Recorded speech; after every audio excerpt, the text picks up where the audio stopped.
Bill, Jim, thank you very much for making the time for this conversation today as we hit this sort of turning point moment in the history of the BCRC. Great to have you both here to tell us a little bit about what the Commission's been doing and a look ahead into the future perhaps as well.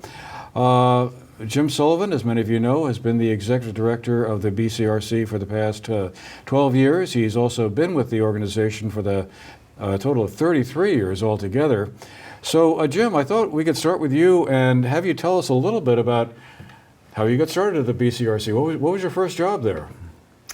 I don't know. Can I remember that far back, Andrew? So, actually, I came to the BCRC from the town of Manchester, where I had worked in the Planning and Zoning Office for about 3 years, from the mid-'80s till 1989. And was hired by the BCRC when there was a lot of push to kind of expand planning programs throughout the state and improve the support that the regional commissions were giving to municipalities. So some of my first jobs were really helping to implement what was then known as Act 200, which was Governor Cunin's big initiative around planning to support local plans and to develop consistency between local, regional, and statewide planning efforts. So that was, it was a great way to get started because I immediately went around and met with all 17 of our municipalities to get us all on the same page. And we were also doing some other interesting things at the time that were really enjoyable. That was just about the time that the Regional Commission was working with the towns in the region and the National Forest to expand the proclamation boundary, the Green Mountain National Forest. So we were doing a lot of environmental studies and economic impact studies around that proposal. Wow. So is the main purpose of a regional commission then land use planning, or what's included in the portfolio? It was. I mean, that's a important point. That we started out. All the regional commissions in Vermont really started out 50 plus years ago. The BCRC was formed in the late 60s, and the intent at that time really was to address a real boom in development in Vermont that the state was and the communities in Vermont really were ill prepared to deal with. So the intent was with the regional commissions, was really to develop first regional plans to help the state with some statewide planning, and to work specifically providing technical support to all the municipalities in developing municipal plans and land use regulations, zoning bylaws, subdivision, things like that. Over time, as needs have developed and opportunities presented themselves, regional commissions have gotten involved in a lot more things, like transportation planning, community and economic development, emergency management, solid waste, like I said, transportation, energy planning. So we've definitely grown and diversified over time, but where we started really was in comprehensive planning support for towns and land use planning, and that's still a lot of what we do. Mm. And Bill, you've also been with the commission for quite a while now. I know you also started as a planner for the town of Bennington. Well, I was, so back in the late 90s, early 2000s, I was the Community and Economic Development Director at the town of Bennington, and then did some private real estate development work and other consulting work in that community and economic development space. So really, late 90s is when my career in community and economic development planning and implementation and real estate development work started in the region. In terms of when I joined BCRC, in kind of an interesting discussion to be had here about the evolution of BCRC, and I think really, in particular, kind of the entrepreneurial approach that Jim has taken to the commission and looking for opportunities to serve the municipalities in the region. But I was doing community and economic development work up in Wilmington and assisting in the flood recovery process after Tropical Storm Irene, and obviously had known Jim for years, and got a call from Jim one day asking might be available for lunch at some point in the near future, and so we met for lunch in I think late 2011 or early 2012, and Jim said, our communities are really approaching us, expressing an interest in additional support in community and economic development planning. And do you think you might have any interest in come in and on as a consultant maybe to start and seeing if we can build a program? And I said, wow, it sounds fun. I'd love to be back in Bennington doing the type of work that I've been doing. And Jim said, great, we have no money to do this, and if we can't figure it out, then it's going to be a really short gig for you. So here we are, The pressure's on. Yeah, 10 plus years later, with I think a pretty highly functioning community and economic development program. We've got a few people working in that program, myself, Jonathan Cooper, some other staff, depending on projects, comes in to support the work as well, and have evolved into one of the only 2 combined regional planning and regional development corporations in the state. So, I really do give a lot of credit to Jim for the foresight there and trying to create a nimble enough organization to respond to the needs of the municipalities. And I'm certainly hoping that that's an approach that I can take as we move forward. So there are 11 regional commissions around the state. Have all of them seen the same kind of expansion of their the type of work they take on that you folks have seen, or is it just that, or is each one of them kind of different in their own way?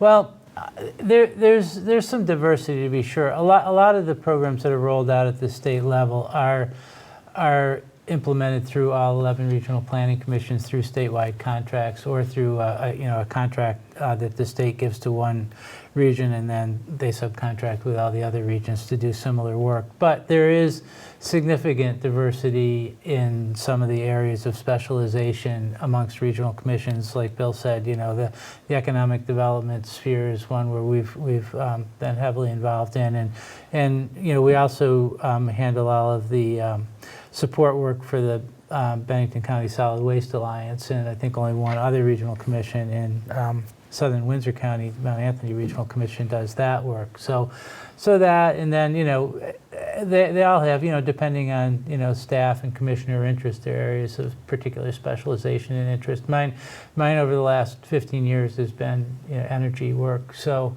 I think the BCRC has been pretty looked to for leadership and on a lot of energy and climate issues. So, but there's, I'm going to say the majority of commissions' work is similar, but there is a little bit of difference from commission to commission. Yeah. And and I would agree with that, and really kind of juxtapose that against kind of the other side of the state-supported ledger, being the regional development corporations. There are 12 of those around the state, and again, 2 of them are the combined RPC, RDC. They're very different organization and size. They range from less than 1 FTE up in Lake Champlain Islands to 14 people down in Brattleboro Development Credit Corp. And it really depends on, there's a state contract that kind of sets out standards, but beyond that, there's a much more latitude. So some of them have lending programs, many of them own real estate, some of them don't. So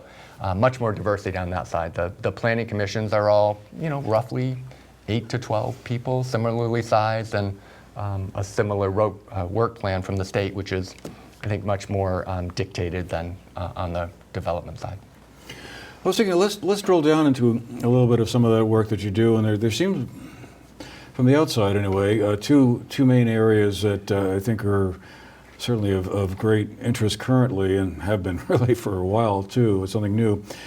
Environmental and energy projects, like you were mentioning there, Jim, and also housing. When the last night, Bill, you and I were up at the housing forum in Manchester, where we had the Housing Commissioner Josh Hanford and several other folks down to talk about housing projects around not only Bennington County but the state as a whole. So I'd love to get into that, but I thought maybe we could start with the energy environmental aspect of that.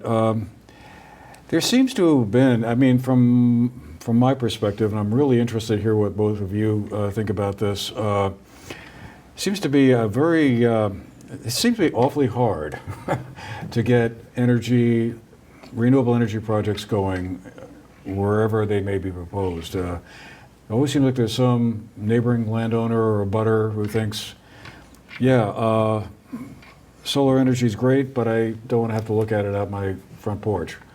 The NIMBY factor, I guess, as it's often called, not in my backyard. Is that really, how do you guys deal with that? What is the best strategy for kind of coping with, that kind of pushback and just finding appropriate locations for these sorts of projects? Well, that's kind of goes back to when we started the Regional Energy Planning Initiative a number of years ago to try to get a handle on that and some related issues. And I think that what we did was first to try to properly frame what's going on in that realm and say, okay, what is the current state of energy? And like, how much energy do we use? How much are we going to have to use in the future? Where is it going to come from? How much is going to be imported? How much needs to be produced locally? How's it going to be used for heating, for transportation, whatever? What strategies can we do to use as little energy as possible? And then we get around to those really sticky questions of, okay, given that there really needs to be some local generation of energy, where does it go? Because these new distributed energy projects are so much different than all the energy generation projects of the past, where you had one giant coal plant or a nuclear plant serving a huge area and, transmission lines coming out from that. Instead, all of a sudden, energy generation projects can happen anywhere, anywhere the sun shines or the wind blows.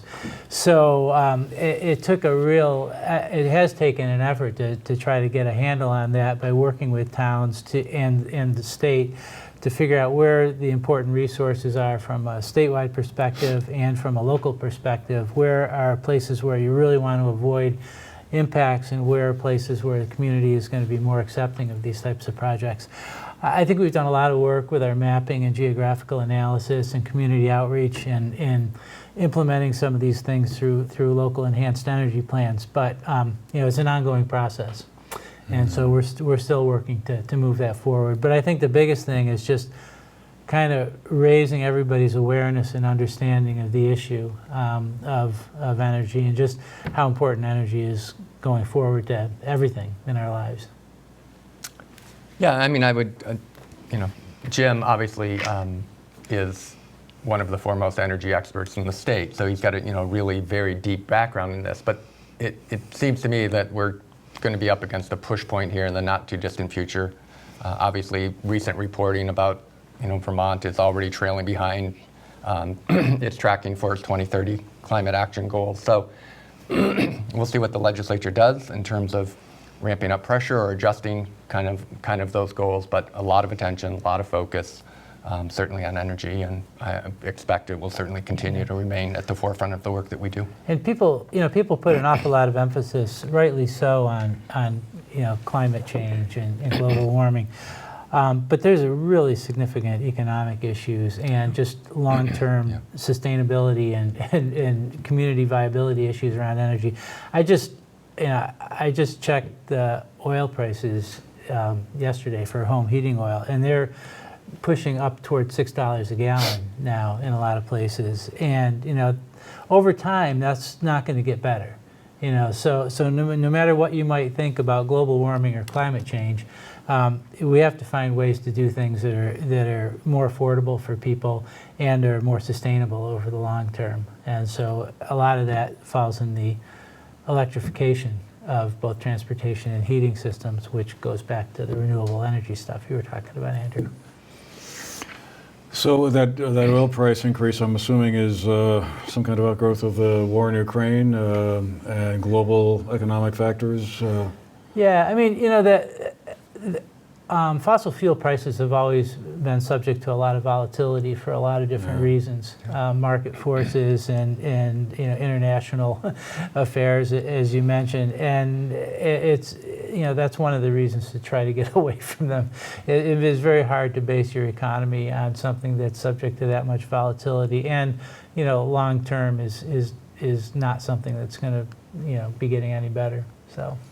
So are you anticipating the legislature taking more action on that economic environment piece there in 2023 when they get back to work in Montpelier? Or they tried and failed to pass the clean heat standard, which is, I guess, the big initiative in this past session. Do they need to kind of come back and do something more on that front, or are we already sort of falling so far behind reaching these goals for 2030 that that's already I mean, gonna be personally, hard. I think that they would do well to reframe this as some initiatives they can take to support economic opportunity, job growth, and diversification in the state, because there's, and frankly, just retention of money in the state of Vermont, because we export so much money, especially as, you know, as prices are going up. 90% of that money leaves the state when you're talking about oil and gas and things. So you know, talk about this, about you're really concerned about affordability in Vermont, and you know, and economic strength and vitality. You know, talk about keeping the money we've got here rather than exporting it. So if they do something, I hope that they frame it that way, frankly. Yeah, I mean, there's obviously a lot of political baggage around, you know, energy and climate change and that. So, I mean, I think Jim suggested reframing about the impacts at the, you know, household level on finances is a really important one. So let's turn to the housing front as well. And Bill, you know, we were both at that forum last night. I guess what were your takeaways from that meeting last night, and how intractable is it going to be to kind of make headway on the whole housing shortage problem, which is a statewide, well, a nationwide problem, really. Yeah. Certainly is an acute one here in Bennington County. It certainly is, and you know, on the community and economic development side, a large part of our work is going out and meeting with businesses and understanding kind of what their challenges are. And pre-pandemic, and you know, as we kind of have transitioned through, first and foremost, those discussions were about workforce and the availability, and that's only been exacerbated during the course of the pandemic. But now, it's not just workforce, it's finding people to work here and where are they going to live. So we had a recent discussion with a company in Bennington yesterday, hired a senior level engineer who relocated from Texas, is living in Troy because that's the closest available housing that they could find to Bennington. So, you know, upper, high level professional position, can't find suitable housing. So, and it goes at every level. You know, we heard a lot. We've heard a lot from the state. Huge credit to the administration and the legislature for really making a historic level of investment. You know, close to $350 million using ARPA and CARES Act dollars over the past couple of years into housing, and really trying to form programs that address housing at multiple levels. You know, at the affordable, at the workforce, even at market and home ownership type programs. I think interestingly, we heard last night about, at least in the northern part of the county, an interest in what are the opportunities to expand the home ownership model. We heard honest reactions that traditionally not a lot of money has been focused in that home ownership realm. And I think to a degree that is because there's difficulty in finding a model that doesn't simply take state money and put it in private people's pocket, which is of concern to the legislature, and perhaps rightly so. So that balance is going to be struck in there somewhere, but there's challenges on the construction side, as we heard last night. Prices changing 12 or 15% over the course of 60 days or less, going up. So until that kind of supply chain issues and labor issues are settled, I'm not sure how much headway we're actually going to be able to make. So is there any sense that in a couple of years, let's say, that person who arrived from Texas and has a job in Bennington County can actually find a house somewhere in Bennington County? Well, I mean, we certainly hope so. We just completed, as part of a reuse study for the Energizer facility in Bennington, a kind of town-wide housing assessment just looking at Bennington.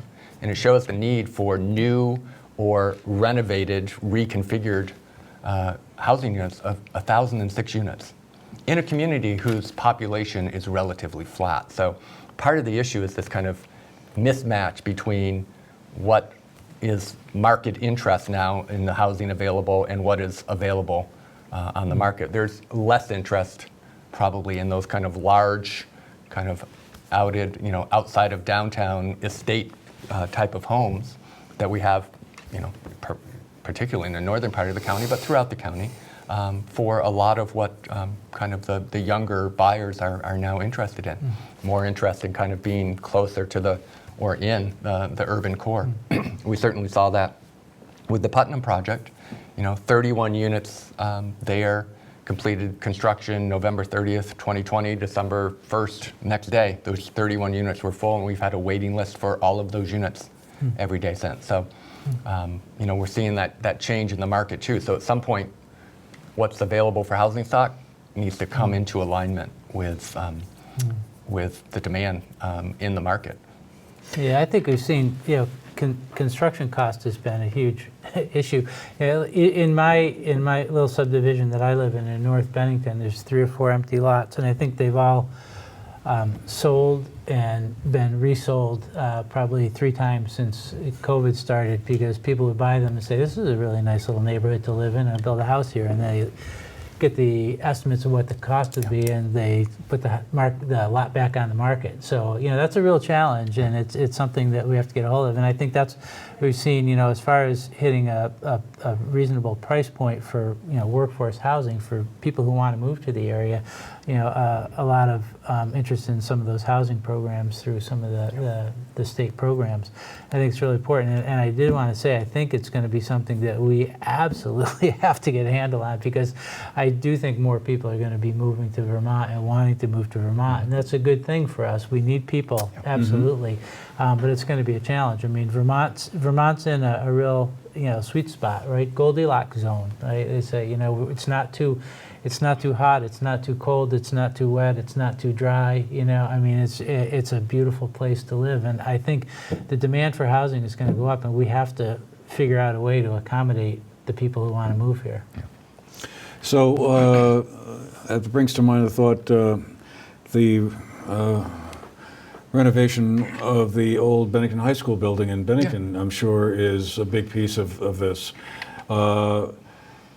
Is that going to be, how many housing units might be created out of that old building? I think the latest number I saw was close to 50. 50 units there. Wow. And that, primarily in the historic part of the building. The current plan would have the town taking over the gym and cafeteria spaces of that building and using those for kind of community-facing uses. But yeah, there's 50 units there. Putnam Phase 2 is being planned, which would be 60 new units. There's another 60-unit project which has been permitted in downtown Bennington. So there's a 14-unit development in Bennington currently underway. We heard a lot last night about some development that Bill Drunzik is doing in Manchester and others. So there's some development happening. But we also heard last night about the need statewide for perhaps 4,000 new units in the short term that they're hoping to target with this nearly $350 million. We already heard that's unlikely to happen, and we'll probably fall short of that target, and perhaps as many as 10,000 units being needed statewide, which if you look at Bennington and that 1,000 number just in Bennington alone, maybe an underestimate. Well, as someone who spent 10th grade at the old Bennington High School building there, I find myself fascinated by the thought that you can convert it into a housing project would be a great thing. I keep on wondering, I wonder who's going to wind up in my old math class for their living room. Just real quick before we need to run here, I did want to get your thoughts on another subject that came up last night, but has also been an ongoing subject of conversation. That's revisions to Act 250, because I'm sure you folks and what you do both in the energy and housing areas and everything else that you do run into that a lot. The legislature has been trying for the past couple of years to come up with revisions to Act 250. It's now, more than 50-year-old statute. Again, a piece of legislation that came in response to development pressures from the 60s and early 70s.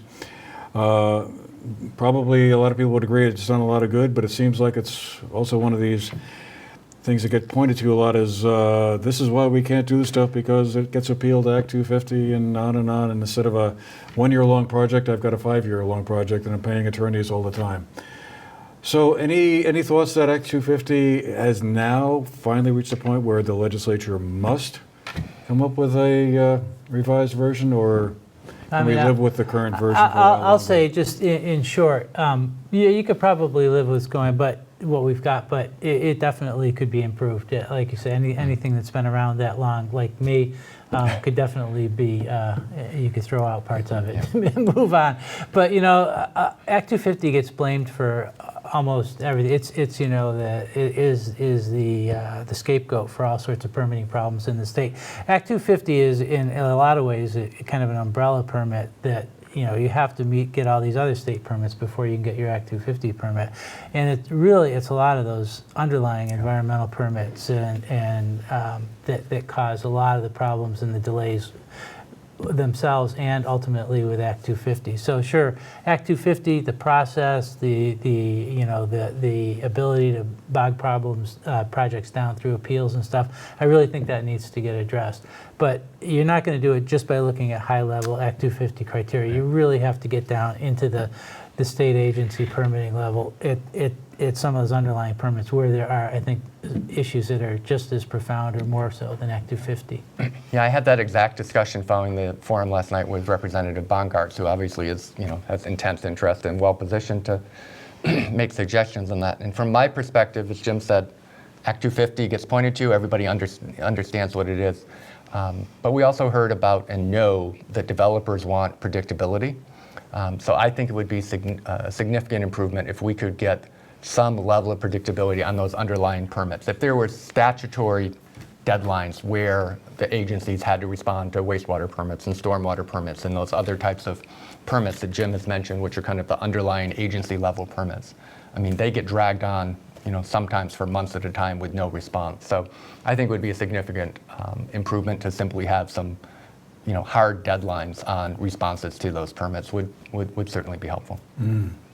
Well, I guess we're going to have to leave it there for today. I'm sure there's another half an hour we could discuss a lot of these issues on in even more depth, but I wanted to thank Jim Sullivan, the outgoing Executive Director of the Bennington County Regional Commission, and Bill Colvin, who's going to be coming in to replace him and filling those big shoes that I'm sure are going to be left behind. Fortunately, Mr. Sullivan's going to be hanging around for a little while longer, though, in an advisory capacity. Is that correct? That's right. I like that. You're giving advice, but not doing anything really. Yeah. He reminds us daily as he comes into the office. Advisory only. So. Don't blame me. It's been great. Well, gentlemen, thank you again for making the time for this. Really appreciate that. And thanks to all of you who've been with us today as well. Hope you found our program interesting, and we'll see you again the next time. Meanwhile, have a great day.